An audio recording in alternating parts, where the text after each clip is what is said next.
Усіх вітаю, ви на каналі «Сій час». Мене звати Ангеліна Пичик. І прямо зараз разом зі мною Анатолій Храпчинський, експерт з авіації, заступник генерального директора компанії з виробництва засобів радіоелектронної боротьби. Пане Анатолію, я вас вітаю, рада бачити, дякую, що долучилися. Вітаю. На початку нашої розмови, друзі, обов'язково, будь ласка, прошу вас, підтримайте нашу розмову подобайкою, коментарем і так само підпискою на YouTube-канал «Сій час». Ми з вами розмовляємо 9 грудня. Посольство США заявило про збільшення загроз атак Російської Федерації на інфраструктуру України.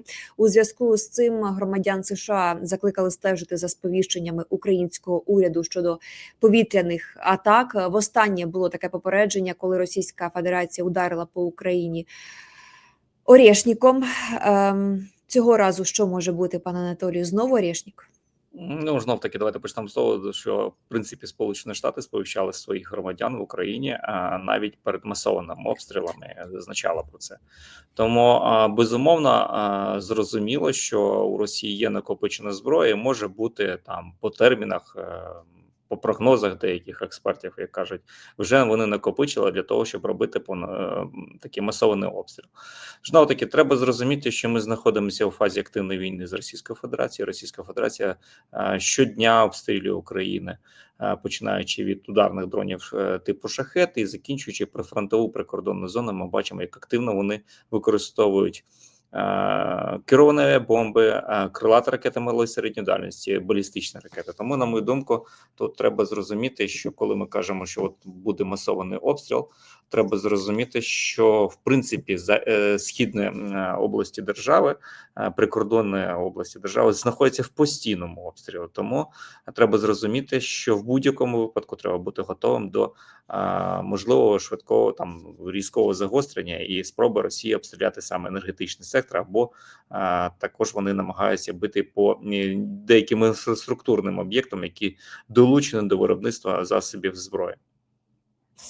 Так, от, до речі, припущення цікаве зробив Валерій Чалий, експерт з міжнародних відносин. Він каже про те, що Росія дійсно може готуватися до такого демонстраційного удару зброєю, і саме по заходу України, щоб продемонструвати таким чином можливості своєї зброї, її далекобійність, і що, мовляв, така зброя може досягти європейських країн. Чи бачите ви в цьому загрозу? Я не бачу сенсу показувати це, розумієте. Я розумію, що Росію логікою не подолаєш, але треба зрозуміти, що той самий Орєшнік може використовуватися ефективно на відстані від 2000 кілометрів. Тобто казати про те, що Сполучені Штати або Європа не розуміє, що у Росії є якась зброя, яка може летіти в їхній бік, це неправильно, тому що більшість ракет, які застосовує Російська Федерація по території України, це ж саме крилаті ракети класу Х-101, Х-555, можуть бути потенційними і є потенційними носіями ядерної зброї.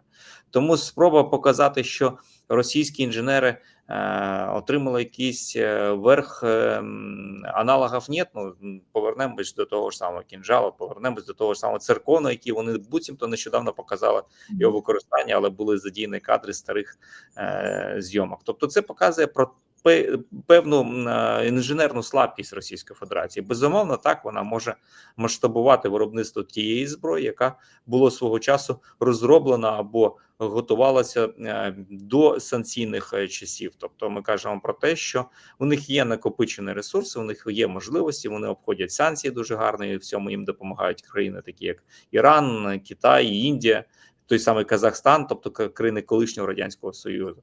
Згадайте розслідування схем, коли навіть було задіяні країни Балтії. Тобто, в принципі, Росія активно намагається отримувати комплектуючі, які ставить ось цю зброю, і потім ця зброя летить по території України. Знов таки, треба зрозуміти, що ефективність застосування Орєшніка вона мала, тому що вони не можуть туди покласти на відстані до 2000 кілометрів, вони не можуть туди покласти бойовий заряд, тому що він не призведе до якихось там руйнувань. Тобто все, що вони можуть, це пусті боєголовки запускати для ударів за рахунок кінетичної сили. А скажіть, Орєшнік можна збивати? Орєшнік можна збивати, але для цього потрібні системи, які би перехоплювали міжконтинентальні балістичні ракети, тобто перехоплювали за позаатмосферним середовищем. Тобто, якщо ми кажемо, наприклад, про Петріот, який має там певні типи ракет, то так, безумовно, можна казати про кинетичне знищення, тобто пряме попадання, але ж знов-таки уявіть, якщо ми кажемо про боєголовку, 6 боєголовок по 6 уражаючих елементів, скільки треба нам ракет запустити з того ж самого Петріота. Але повертаючись до основного питання, так, є системи, мобільні системи, дві системи, які більш за все може отримати Україна, це система ТХАТ або ізраїльська ЕРО, американська ТХАТ і ізраїльська ЕРО. Нещодавно американці передали Ізраїлю систему ТХАТ, враховуючи ситуацію на Близькому Сході, коли Сирія зараз не лежить під Іраном або під Росією, можна казати, що, скоріш за все, є ймовірність того, що можуть передати, наприклад, систему ТХАТ Україні, тому що ми бачимо загрозу, ми бачимо постійне постукування орєшникам з боку Російської Федерації. Тому, в принципі, тут можна казати про спробу посилення протиповітряної оборони України за рахунок отримання, наприклад, такої складової. Але ж знов-таки треба зазначити, що, в принципі, якщо б наші західні партнери передали б усю ту зброю, яку нам обіцяли для захисту повітряного простору, ми не кажемо зараз про наступальну зброю, ми кажемо про систему протиповітряної оборони, тому що, наприклад, нещодавно ми отримали NASAMS, який обіцяла Канада 2 роки тому. Тому, в принципі, я би сказав, що ми би суттєво посилили наші спроможності по захисту повітряного простору, тому що навіть та ескадрилля F-16, яку ми зараз маємо, вона може закрити близько 50% повітряного простору України з урахування тих активностей, які використовує Росія. Ми кажемо зараз про перехоплення крилатих ракет. І знову таки тут треба зрозуміти, що все це повинно працювати під єдиним протоколом, в єдиній системі, те, що зараз впроваджується в Україні. Путін Лукашенку пообіцяв, що передасть Орєшнік до кінця 2025 року. А чи відомо, скільки Росія може їх виготовляти? Давайте почнемо з того, що якщо ми кажемо про Орєшнік, то це, скоріш за все, такий конструктор Лего, який збирається зі старих радянських ракет, які залишилися на тому ж самому полігоні, котрий колись ви показували, як там ріжуть ці ж міжконтинентальні балістичні ракети. Тому я би зазначив, що в принципі великого потенціалу щодо виробництва таких ракет у Росії немає. Знов таки наголошую активно. Якщо ви хочете зрозуміти, тобто не піддаватися логіки російській, а зрозуміти, як воює Російська Федерація, треба прочитати уважно доктрину Герасимова, яка передбачає активну пропаганду, активний психологічний тиск на ворога для того, щоб залякати його, перш ніж застосувати свою зброю. Тому що Російська Федерація розуміє, що їхня зброя застаріла, і більшість засобів ураження, наприклад, не відповідають вимогам сучасності. Тому що ми бачимо, що в принципі ракети, ті ж самі ракети, крилаті ракети, які використовує Російська Федерація по території України, активно перехоплюються західними зразками озброєння. Зрозуміло, що старі радянські С-300 або там ПЗРК старі радянські не так активно можуть працювати для перехоплення цих повітряних цілей, але тим не менш західна зброя активно справляється з цією проблемою. Тому Росія, розуміючи, що вона слабка інженерно, технічно, але вона може насправді закидати залізом, закидати м'ясом, і про це треба не забувати. У ніч на 9 грудня противник атакував Україну 2 керованими авіаційними ракетами та 37 ударними БПЛА типу «Шахед» та безпілотниками інших типів. Про це нам станом на ранок розповідають повітряні сили. Вдалося збити 18 ворожих БПЛА, ще 18 локаційно втрачені. Також збито 2 керовані авіаційні ракети Х-59-69 у Сумській, Полтавській, Дніпропетровській, Чернігівській, Вінницькій, Хмельницькій, Рівненській і інших областях. Пане Анатолій, скажіть, будь ласка, із цих безпілотників, які запускає Росія щодня, як ви вже теж акцентували, чи можна говорити про якусь статистику, скільки з бойовим зарядом, а скільки обманок? Ну, знову таки, давайте почнемо з того, з елементарного, наприклад. Якщо ми кажемо про локаційно втрачені безпілотники, то засобам радіоелектронної боротьби насправді легше піддаються дрони типу Гербера або ті ж самі Пародії. Тобто це те, що зі спрощеними системами прийняття навігаційних сигналів від супутників. Тобто, якщо ми кажемо про шахет, то насправді там складна система, яка тяжко відпрацьовувати, наприклад, тими ж самими з засобами радіоелектронної боротьби. Так, безумовно, відпрацьовуємо, створюючи або суцільне поле завад, або, наприклад, підміну координат, але найлегше піддаються цьому впливу саме дрони, які не несуть бойового заряду, а використовують місію як розвідувальні або просто як приманки для протиповітряної оборони. Тому що будь-яка ціль, не встановлена ціль, яка світиться на засобах радіолокації, повинна бути знищена. І на це ставить акцент ворог, і тому запускає велику кількість і приманок, і герберів тих самих, і доповнюючи їх шахедами. Тому, в принципі, можна зрозуміти, яка частина є шахеда, яка є частина, наприклад, ті ж самі дрони, які не несуть бойового заряду. Але не треба забувати, що я постійно це наголошую, тому що мені теж там нещодавно передали цей дрон-пародія для аналізу. Не треба забувати, що, наприклад, от той шар надрукований на 3D-принтері, огорнутий фольгою, може перетворитися в якийсь бойовий заряд навіть для того, щоб уразити після того, як він там опинився на землі або там був придушений засобами радіоелектронної боротьби, тому що головна мета Російської Федерації нанести якомога більше шкоди цивільному населенню за рахунок там таких от втрат. Тому знов таки тут треба дати шану нашим силам протиповітряної оборони, силам оборони, які активно допомагають і захищають наші міста від такої навалі, яку запускає Російська Федерація. Ви вже говорите, згадали про F-16. Володимир Зеленський буквально днями заявив про те, що ми отримали від Данії другу партію винищувачів F-16. Він каже про те, що це лідерство в захисті життя, яке вирізняє Данію. Якби всі партнери були саме такими рішучими, вже б вдалося унеможливити російський терор, каже Володимир Зеленський. Скажіть, будь ласка, що означає ще одна партія F-16 для України? Як ми можемо це використовувати в нашому захисті, можливо, атаках? Ну, знов таки, давайте почнемо з того, що ми маємо зараз на кінець року близько однієї ескадрилі літаків F-16. Це одна ескадрилля за натівським стандартом, це близько 18-21 літака. Тому це непогане посилення, якщо ми кажемо про захист повітряного простору, тобто авіаційної складової протиповітряної оборони. Тому що насправді така кількість літаків може закрити близько 50% України для захисту від крилатих ракет або таких от загроз, які використовує Росія під час масованих обстрілів. Це не протидія балістичним ракетам, але ми бачимо, наприклад, ту ж активну кількість ракет крилатих, які застосовує Російська Федерація по території України. Ті ж самі калібри, ті ж самі Х-101, Х-555, Х-55. Щодо кількості, також є розуміння, що є бажання України, тобто активно застосовувати ці літаки на лінії бойового зіткнення для перехоплення російських літаків, які закидають Україну кабами або використовують ті ж самі ракети Х-59, Х-69. Є необхідність використання на лінії бойового зіткнення для нанесення ударів по ворожих об'єктах на території тимчасово окупованої України або, наприклад, на території Російської Федерації.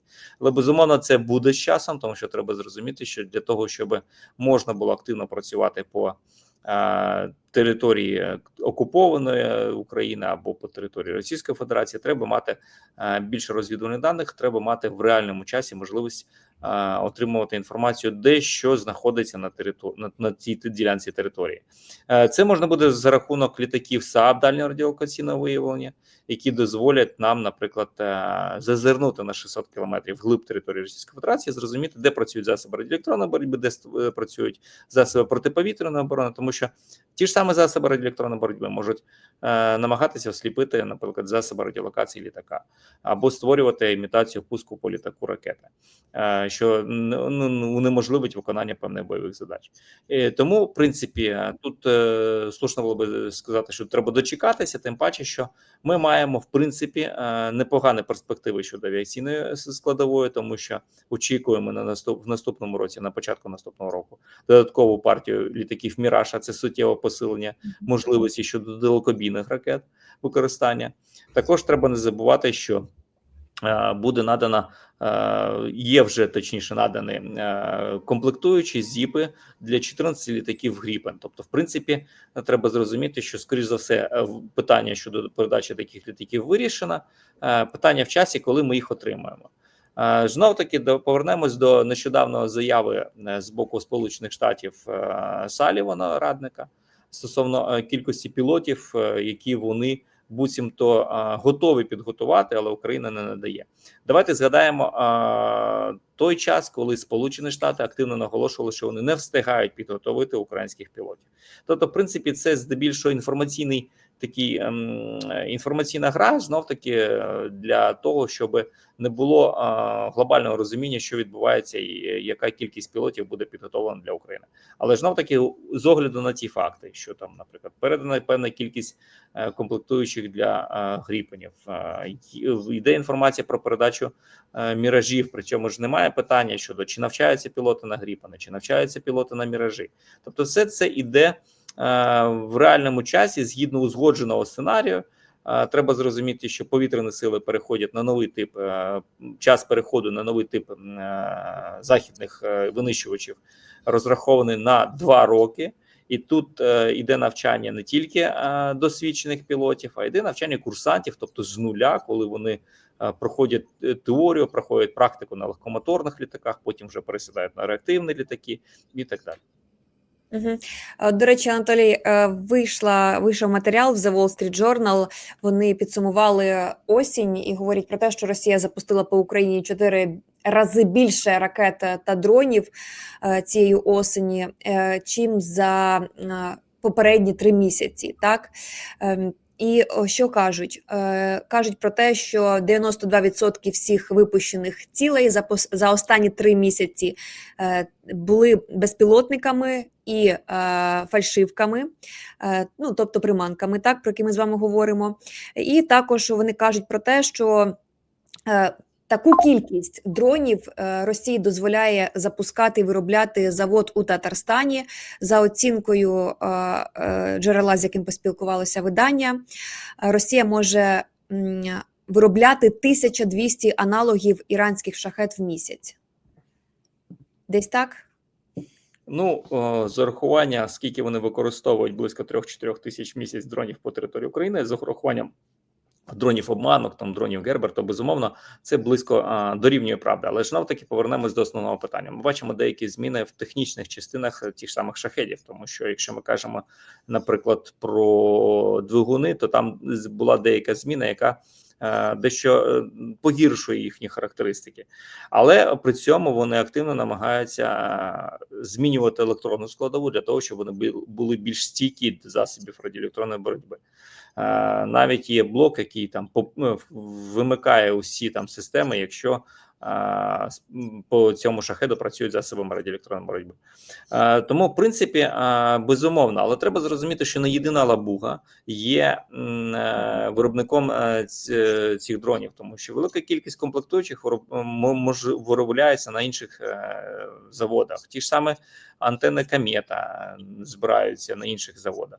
Знову таки, велика кількість оцих приманок дронів виробляється в Ленінградській або в Московській області. Треба зрозуміти, що в принципі Росія активно використовує цивільну інфраструктуру для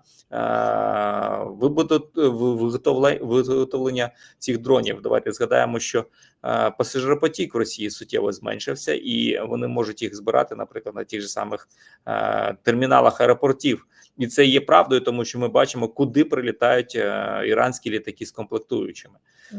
Тому, в принципі, головною задачею є зараз унеможливлення цих спроб Росії масштабувати і далі виробництво дронів, тому що це найближчий час буде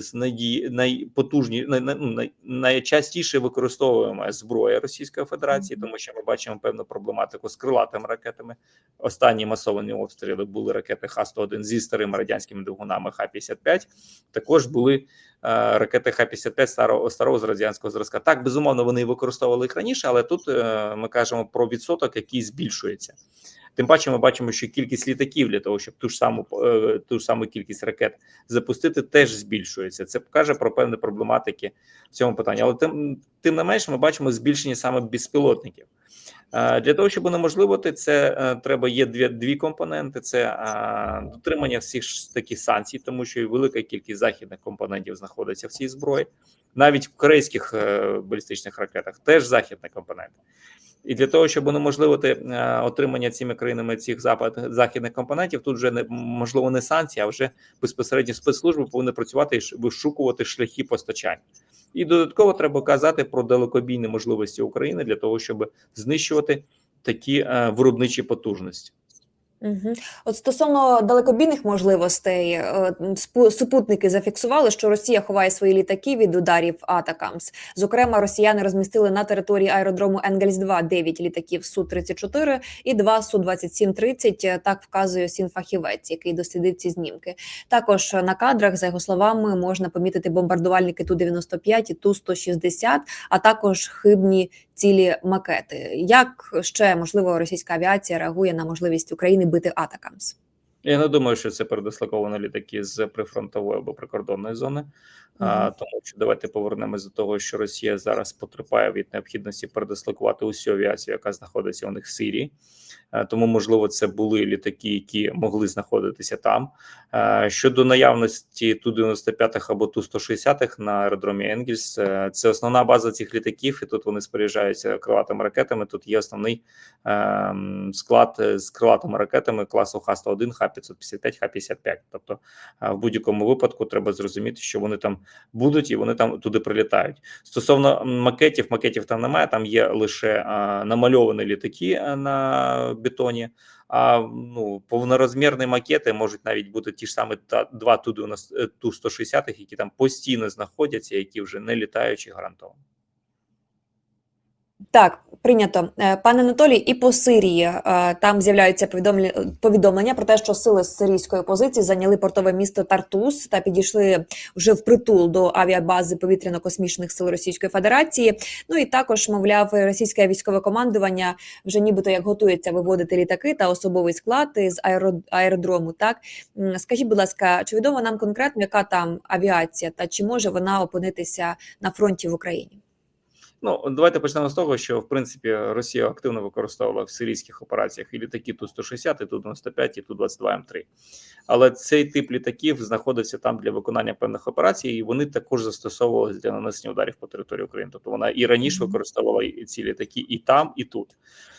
Щодо інших типів літаків, то там безумовно були і Су-24, і Су-34, і Су-30, тобто тут треба зрозуміти, що більшість цих літаків не суттєво вплинуть, наприклад, на те, що звідти будуть переведені, тому що кількість літаків, які знаходились там, вона не така велика. Тобто з урахуванням тих втрат, які несе Російська Федерація в авіаційній складовій, які понесла Російська Федерація в авіаційній складовій з початку повномасштабного вторгнення, треба згадати, що, наприклад, вона за весь час втратила за ці 3 роки, тільки за перший, точніше, рік війни вона втратила літаки Су-34, які будували вони 5 років. Тобто треба розуміти, які суттєві втрати.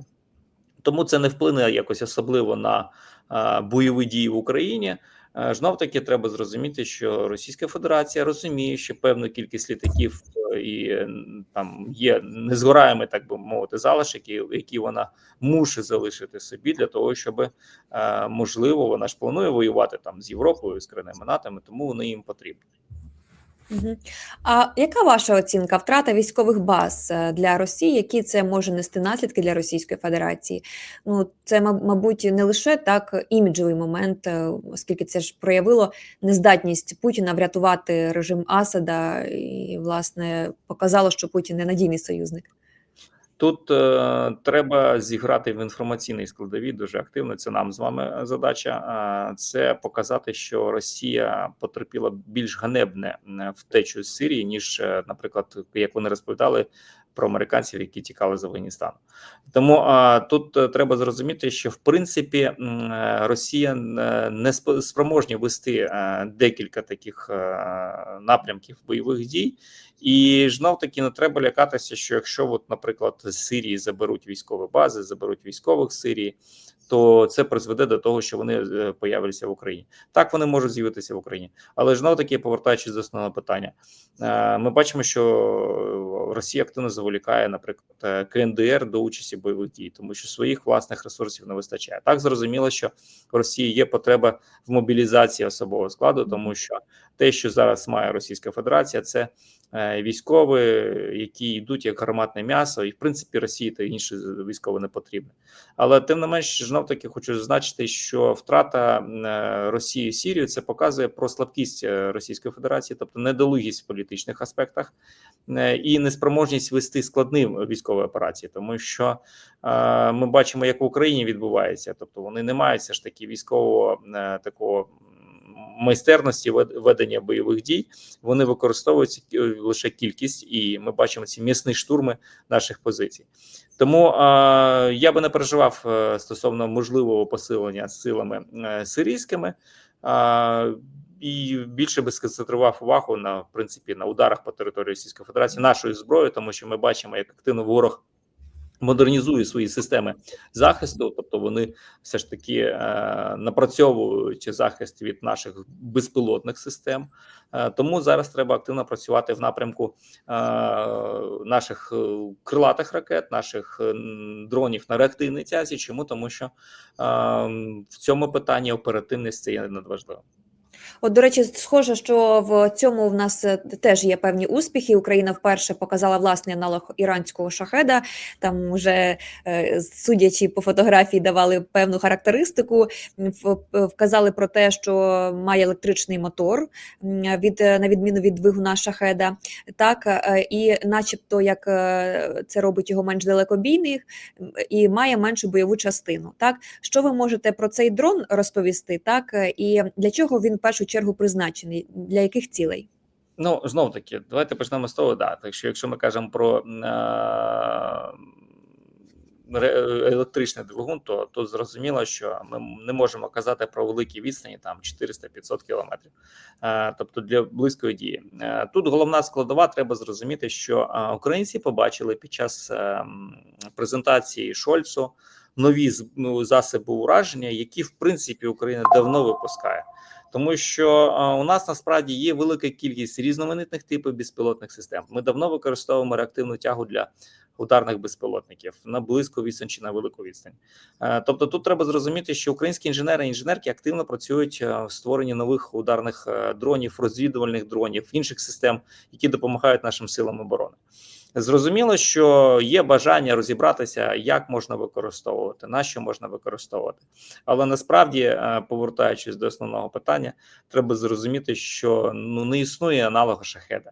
Існує аналог, наприклад, німецького дрону «Дар», який був випущений ще в 80-х роках. Тобто свого часу Ізраїль перекопив цю технологію, Іран поцюпив цю технологію. І взагалі не треба казати, що у нас є щось схоже на російське, тому що українські інженери розробляють свої власні системи, і тут з питання аеродинаміки, звісно, що все воно може схоже бути зовнішнє, тому що певні аеродинамічні складові, вони не змінюються, закони фізики не змінюються, тому приймаються певне рішення щодо там зовнішнього вигляду. Головне те, що знаходиться всередині. А всередині знаходиться велика кількість електронних компонентів, які створюють надможливості наших дронів, тобто ті ж самі штучний інтелект, автоматичне захоплення, машинний зір, набір алгоритмів, які дозволяє обходити і засоби протиповітряної оборони ворога, і засоби радіоелектронної розвідки. Тому, коли ви бачите щось українське, не треба казати, що це щось схоже на шахет або там на щось російське, тому що насправді інженери покладають велику кількість роботи, і навіть створюючи модулі МПК для крилатих авіабомб, суттєво переглянути деякі тонкощі інженерні, які дозволяють там значно зменшити його вагу і підвисити ефективність.